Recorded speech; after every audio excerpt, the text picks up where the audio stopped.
Rest now. This is Pillowside Night Stories.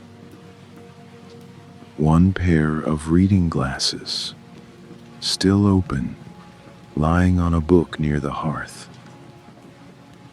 That is what you see first through the rain-streaked window. The glasses are horn-rimmed, one arm extended, set down mid-thought.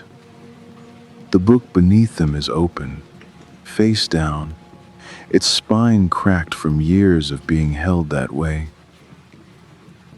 Sea mist on the glass, rain mixed with salt. The reading circle ended perhaps 10 minutes ago.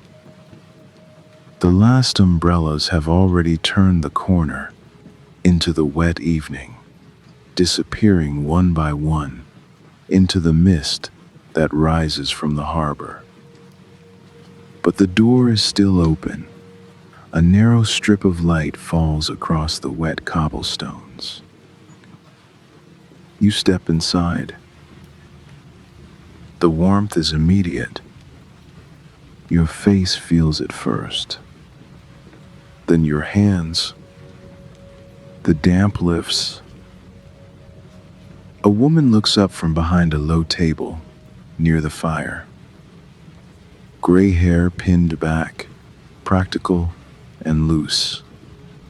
A cardigan the color of sea glass, buttoned once at the collar. She is gathering slips of paper from the tabletop, stacking them into a shallow ceramic dish with the unhurried movements of someone who has done this many times before. She does not seem surprised to see you. "You've missed most of the talking," she says. "The room is better now." Her voice is even unhurried. There is no apology in it.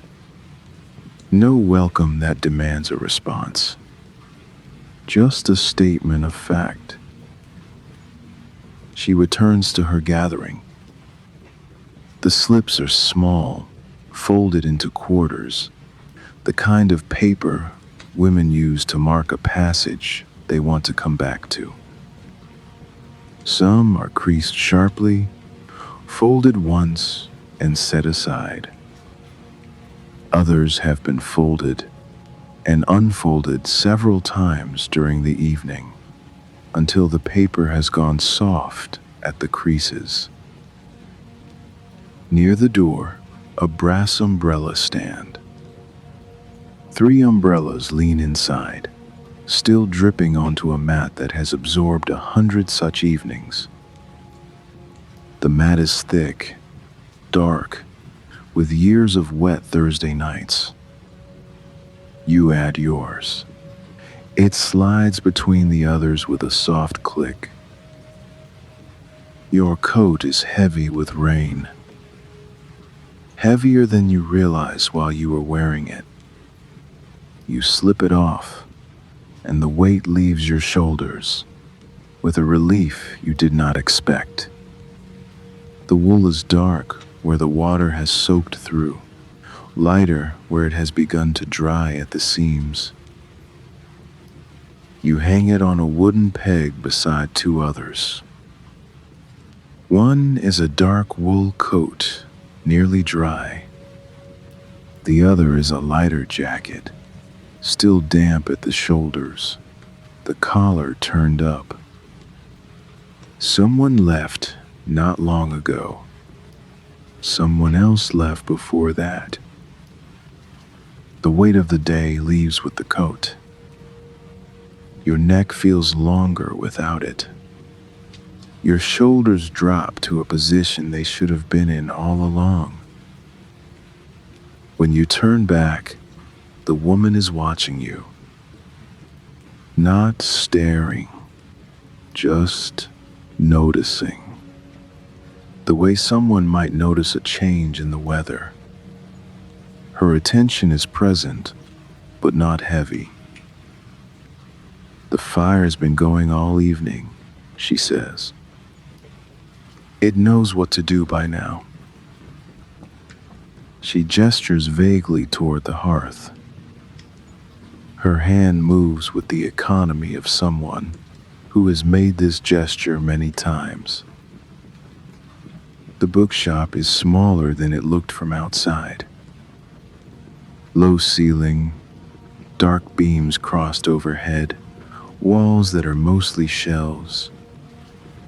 The beams are stained darker where wood smoke has risen and collected over the years. The books have the look of things handled many times. Spines faded by salt air, covers softened by years of being held, pages roughened at the edges. The table where the reading circle met is a low oak thing, scarred and ring-marked, pushed close to the hearth. The oak is dark with age, lighter in places where elbows have worn away the finish. 4 chairs surround it, but only 2 are pushed in neatly. The other 2 are angled slightly, as if the women who sat there stood up, still thinking about something, still holding a sentence in their minds. On the table, 2 cups with tea gone cold, the ceramic stained cream where years of tannin have left their mark. A saucer with a few crumbs. The book lying open, face down, and the glasses, horn-rimmed, one arm extended. Mrs. Callahan's, the woman says. She'll be back for them tomorrow. She always forgets, and she always comes back. There is no judgment in her voice, just observation. She sets the last penciled slip into the shallow dish. The dish is ceramic, the color of sand, chipped at one edge where someone once set it down too hard. I'm Helen. Not as introduction, just as fact. The way you might say the tide comes in at 6. She does not ask your name. She does not ask why you are here. She simply makes room. The fire shifts behind its grate. A log that was balanced precariously gives way, sending up a brief shower of sparks that rise and disappear before they reach the mantel. Rain taps against the windows, softer here than it sounded on the street, filtered through glass that has weathered decades of coastal storms. The glass is old, slightly warped in places, clouded with salt from years of sea wind. Through it, the harbor lights are soft blurs, indistinct and far away. The world outside has become uncertain. The world inside has become the only world that matters for now. You move further into the room. The floorboards creak beneath your feet, not the creak of damage, but the creak of use. The room is quieter now than it will be again until morning. Not silent. The fire still murmurs. The rain still taps its soft rhythm on the glass. But the particular sound of voices has gone. There is a difference between a room that is waiting and a room that is finished. The first holds its breath, anticipating. The second has exhaled, and the body knows the difference before the mind catches up. Something in your shoulders loosens without your deciding to loosen it. Something in your jaw releases. The muscles along your spine that have been holding you upright all day, holding you presentable, holding you ready for whatever might be required of you, they begin to let go. This happens in layers. First, the shoulders. They drop a 1/4 inch, maybe 1/2 inch. Not because you tell them to, because there is nothing left to brace against. The room is not waiting for you to be anything. The room is not expecting anything from you. And so the shoulders, which have been held in a position of readiness all day, finally release. Then the jaw. The teeth separate slightly, the hinge releasing tension you did not know you were holding. The small muscles around the sides of the jaw that clench during conversations, during moments when you are waiting to speak or waiting to respond, they soften.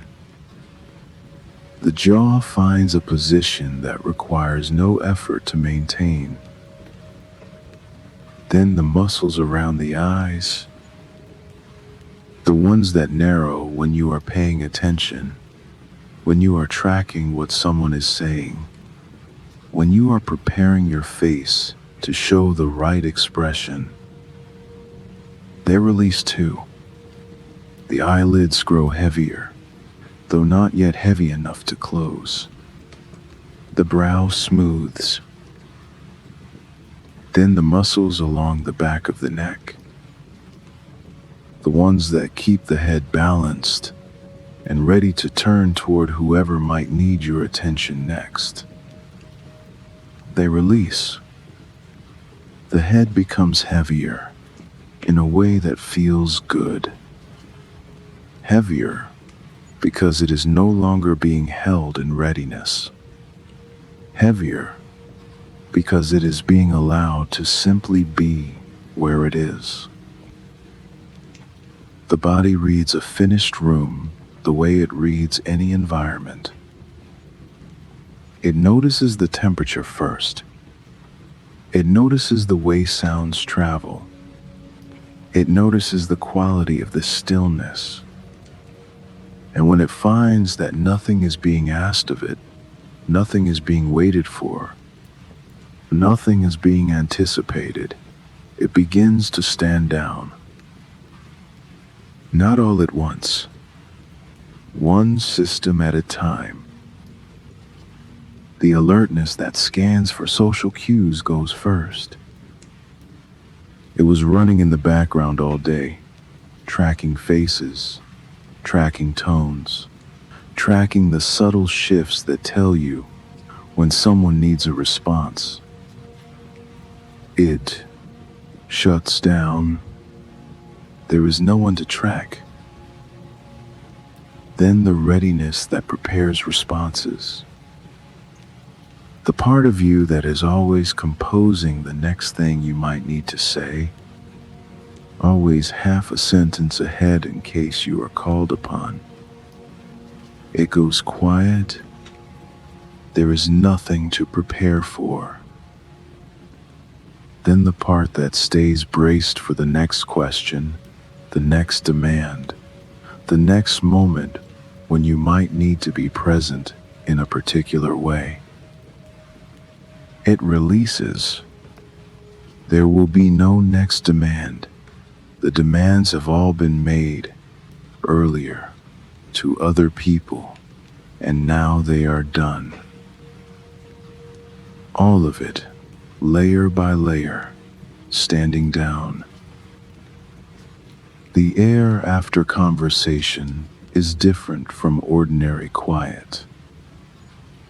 Ordinary quiet is neutral. This kind has a texture to it. The room has been used for something. The air has been moved by voices, shaped by laughter, stirred by disagreement. And now, Those voices are gone, but the air has not yet returned to its resting state. It holds the memory of movement. Your body feels this the way skin feels a room that has just been warmed by sun. You do not have to look for it. You do not have to name it. It arrives through your pores, through the small hairs on your arms, through the way your lungs expand when they no longer need to time themselves to speech. This is the particular comfort of arriving after. The social labor has been done by others. The opinions have been offered. The connections have been made or not made. And now you are standing in the residue of all of that without having to contribute to any of it. The hush after women have been talking together is not absence. It is residue. The room still holds the shape of what they were doing, but the doing is over. One chair is pushed back at an angle. The cushion still shows the impression of a body that sat there for an hour or more. Another has a shawl draped over its arm. Pale blue wool, soft from years of washing. Helen moves among the chairs without hurrying. She does not straighten them.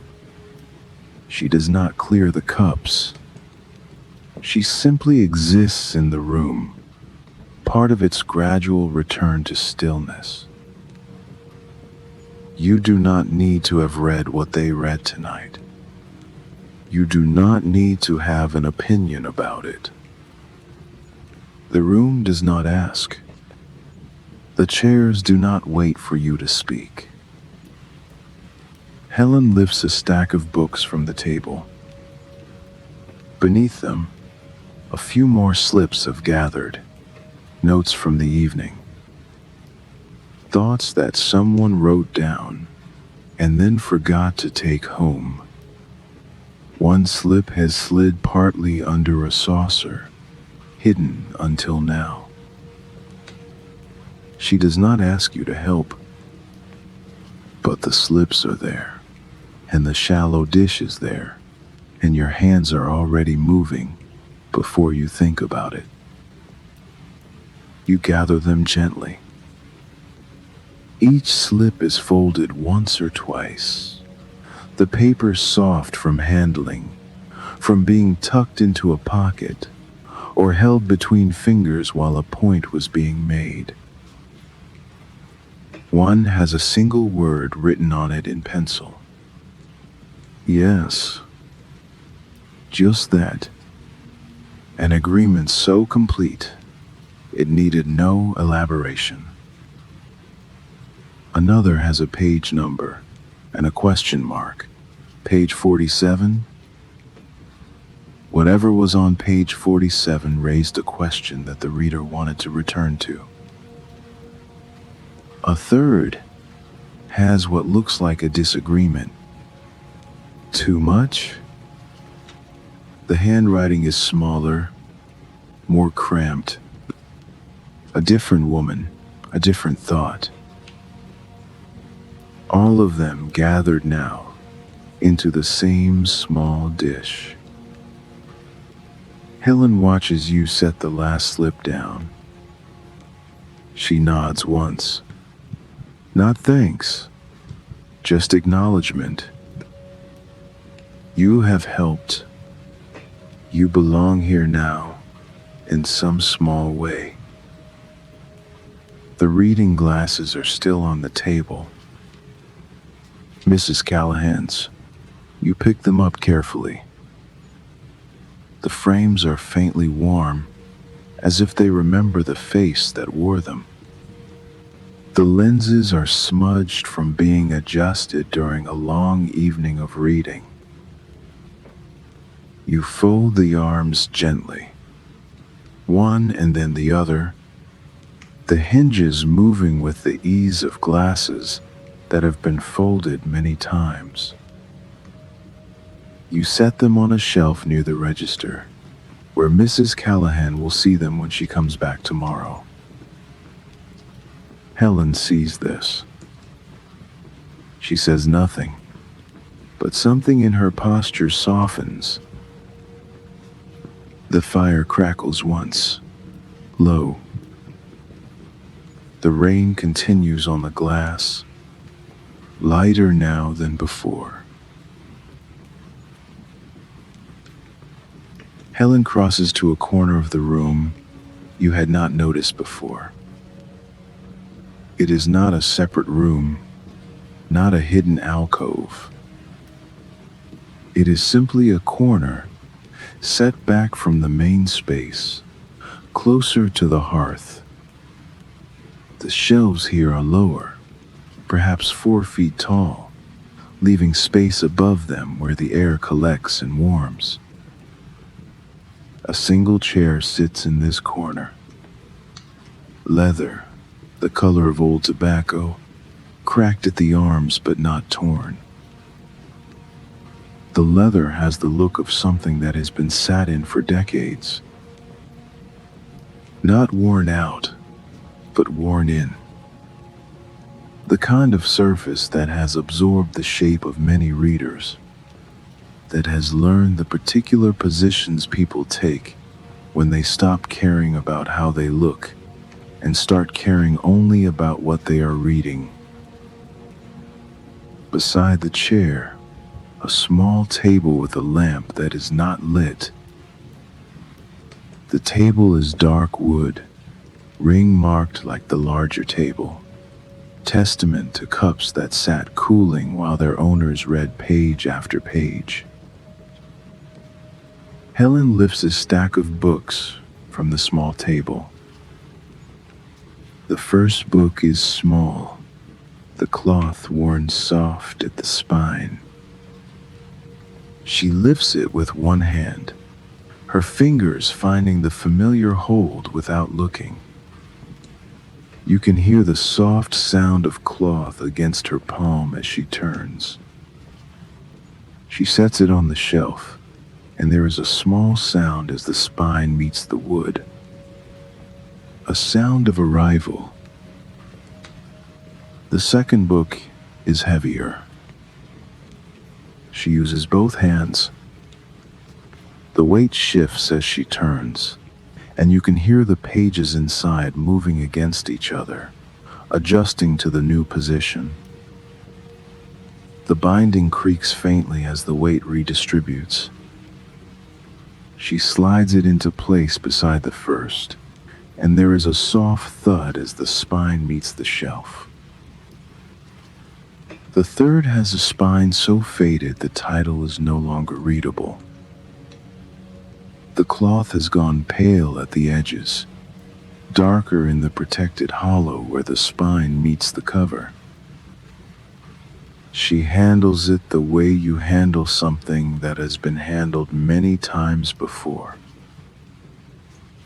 The fourth has a water stain on one corner, faint but permanent. She does not pause over it. She simply sets it with the others. The table surface appears gradually as she clears it. Dark wood beneath the books, revealed inch by inch. Ring marks from cups that sat there through many evenings. The history of readers who came before, written in overlapping circles of dried tea and coffee. The wood grain visible now, the scratches, the places where something was once set down too hard. She is making space. The chair by the fire is the best one, she says. Her voice is matter of fact. The others are for talking. That one is for after. She does not explain what she means by after. She does not need to. She looks at the shelf beside the chair, reaches for something on the second shelf. A book wrapped loosely in brown paper, tied with string. The paper is the color of grocery bags. The creases are soft where the paper has been folded around the corners, as if it has been wrapped and unwrapped before, given and returned and given again. One corner of the paper has gone soft from being held. The folds have memory. They know this shape. The string is plain cotton, tied in a knot that someone's fingers have made many times before. A knot that takes no thought to make. A knot made and remade over years, until the fingers know it without thinking. She sets it on the small table. The weight of it lands with a soft thud against the wood. You can feel the heft of pages inside the paper, 100 pages or more. There is a slight give in the middle, where the binding has loosened over years of being opened, and closed, where the spine has learned to lie flat. The paper crinkles faintly where her fingers release it. The string holds the shape of the knot. The object is real. It has weight. It has history. It is here. This one stayed behind. She does not say it was meant for you. She does not explain where it came from or who left it. She sets it there, within reach, and steps back. The fire shifts.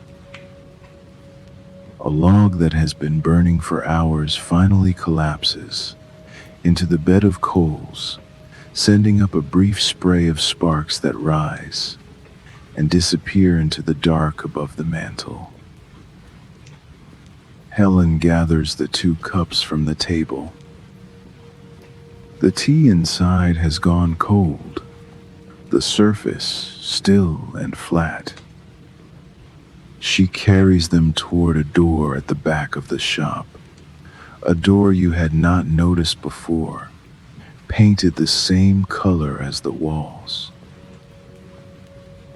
"I'll be in the back for a while," she says.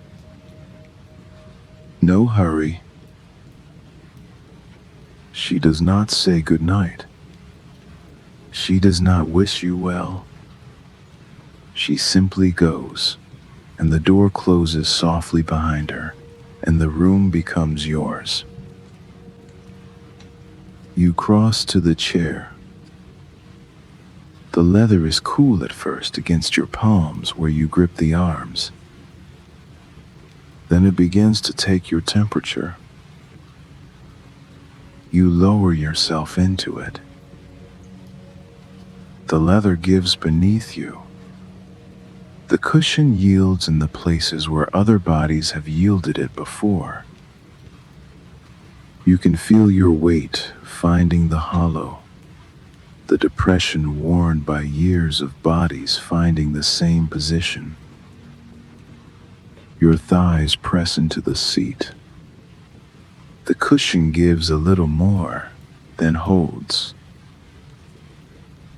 The arms of the chair are smooth, where hands have rested, worn pale in places where fingers have gripped during tense passages, during sad endings, during moments when a reader needed something solid to hold. Your hands find those worn places. The leather there is softer than the rest, polished by the oils of other palms. Your palms fit into those worn places as if they had been waiting. The back of the chair is high enough to support your head. You lean into it. The leather is cool against your neck for a moment, cool against your shoulder blades. Then it begins to take your heat. The leather warms where your body touches it. The temperature of the leather and the temperature of your skin draw closer together. Then they become the same temperature. And then there is no longer a boundary between them. The chair is not new to you. You are new to it. But the difference is small, and it is getting smaller. The wrapped book is on the table beside you, within arm's reach. Brown paper, soft at the edges. String tied in a simple bow. You do not open it yet. The fire is lower now, orange and amber, the flames having died to a gentle glow. The coals beneath hold heat that will last for hours. Through the salt-clouded window, the rain has softened. The harbor lights are fainter now. The world beyond the glass has become a suggestion. The coals shift slowly. Orange becoming red, red becoming something darker, something that glows from within rather than flames from without. You watch without meaning to. A log that was whole an hour ago has become a shape, a suggestion of the shape it used to be, held together by heat and the memory of its form. The flames are low. What flames remain? One rises, holds for a breath, falls back. Another takes its place. The watching asks nothing. It does not require thought or decision or judgment. It only requires your eyes to remain open, your gaze to remain soft, your attention to remain present without grasping. You do not think about thinking. You do not try to empty your mind or fill it. The coals give your eyes something to follow, something that moves at exactly the right speed, something that neither demands nor retreats. All the heat the fire gathered over the hours of the evening, it is releasing now. Slowly, steadily. One ember brightens for a moment. You watch it grow orange, then pale orange, then white at the center. It holds that brightness for several seconds. Then it fades. Another ember, to the left of it, begins the same slow brightening. They are taking turns. They are passing the heat between them in a rhythm you cannot predict but can follow. A third ember joins. It was dark a moment ago. Now it glows. The heat moves through the coals in waves, in pulses, each one warming a different part of the bed, before moving on. One charred edge gives way. A small collapse. The shape that was holding changes. A few sparks rise, not many, and disappear before they reach the height of the grate. The intervals between shifts are growing longer. A minute passes with nothing. Then a small tick as the metal cools. Then silence again. Another minute. The coals hold their positions. One ember fades slowly, its orange deepening to red. Another ember, further back in the bed, takes its turn at brightness. Another long pause. Then a single coal shifts, finding a new angle. A small sound. Then nothing. The pauses are longer now than the movements. Sound is becoming rarer than silence. Heat reaches you in layers. First, the tops of your feet, where the hearth is closest. You can feel it through your shoes, through your socks, a gentle pressure against the skin. Not hot, never hot, just thoroughly there. Then the fronts of your calves, the heat moving upward, seeping through the fabric of your clothes. The fabric itself grows warmer, holds the warmth, becomes part of the warming. Then your knees, the heat reaching the joints, the places where the body bends and unbends throughout the day. Then the tops of your thighs, the larger muscles, the places where tension lives without your knowing.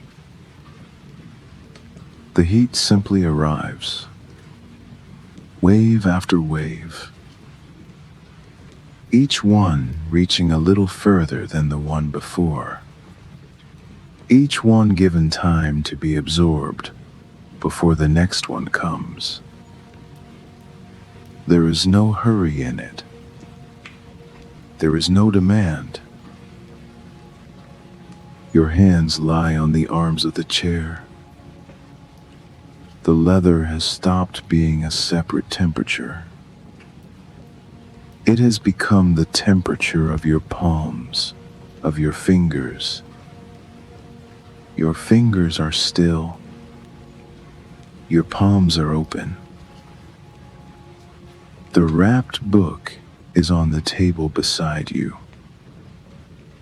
Your hand moves toward it, not because you decide to reach for it, but because it is there, and your hand is there. The paper crinkles softly as you lift it. The string gives way with a single pull, the bow loosening, the ends falling free. Inside, a slim volume, cloth-bound, the color of deep water, navy, or something close to navy, faded in places where light has touched it, darker in the protected hollow of the spine. No title on the cover, just the cloth, soft with age, worn at the corners where hands have held it. You open it. The pages are thin, the print small. The margins are wide, wider than modern books allow. And in one margin, halfway down the page, someone has written a single word in pencil. Beautiful. The graphite has faded into the paper, gray against cream. Someone sat here, perhaps in this chair, perhaps on an evening when the rain was tapping against the same windows, and read this passage and wrote what they felt. One word. You run your finger along the edge of the page. The paper is soft, almost fragile, thinned by years of being turned. The pencil mark has sunk into the fibers. It is part of the page now.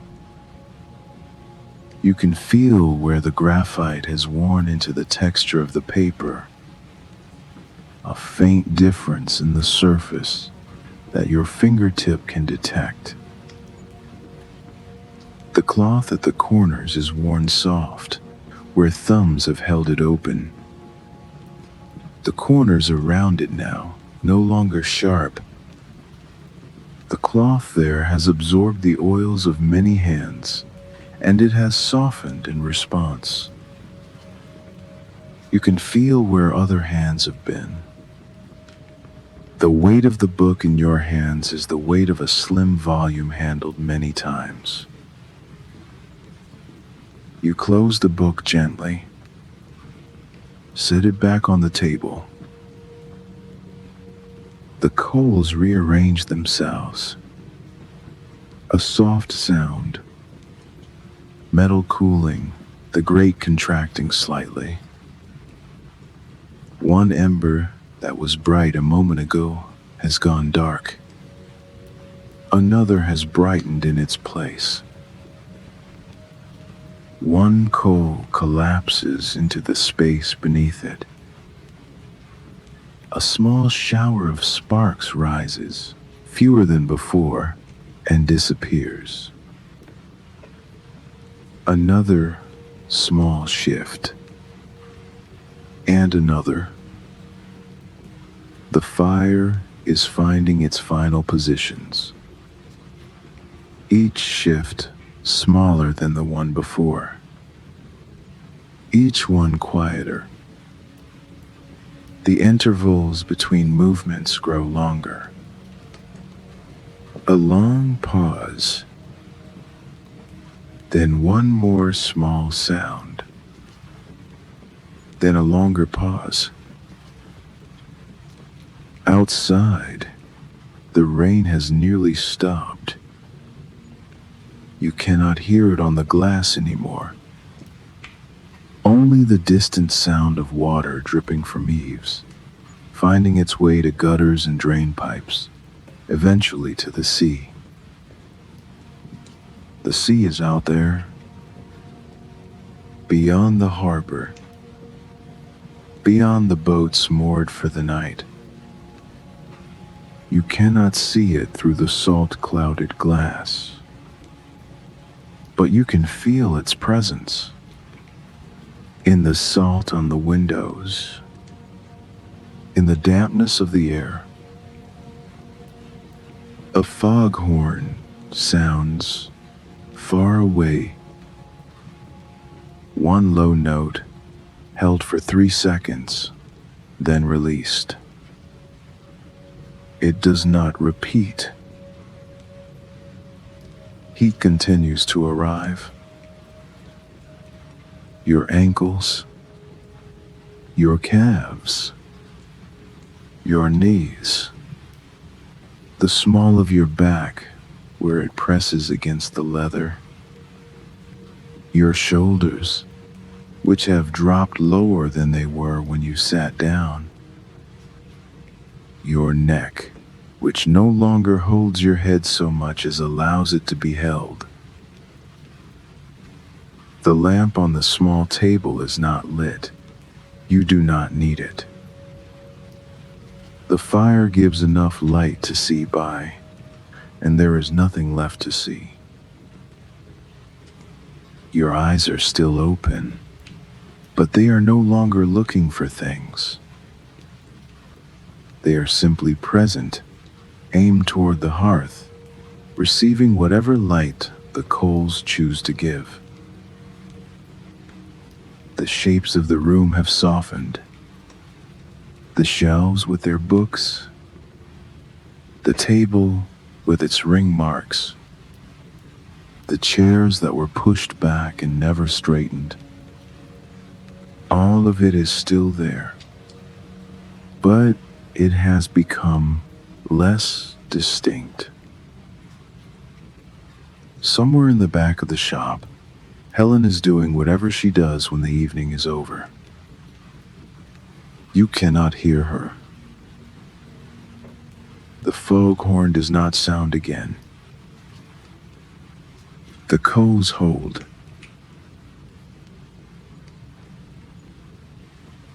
The fire has gone to embers. Not dark, not cold, just quieter than flame, steadier than anything that moves. The orange has deepened to something without a name. You are not watching anymore. Your eyes have closed, or they have stopped taking in new light. It does not matter which. The last sound from the grate was minutes ago. A small shift. Since then, nothing. The coals have found their positions. They are only releasing what they stored. Somewhere in the building, a pipe that was ticking has gone silent. A board that was creaking has stopped. One last faint sound from far off in the walls. A contraction. Then a longer absence. Then nothing at all. The building is no longer making sounds. It has found the shape it will hold until morning. The leather beneath you has softened completely. Your weight in the hollow of the seat. The hollow worn by years of other bodies, other evenings. Your shoulder blades against the back of the chair. The leather there has taken the shape of backs that came before yours. It fits the curve of your spine without you having to adjust.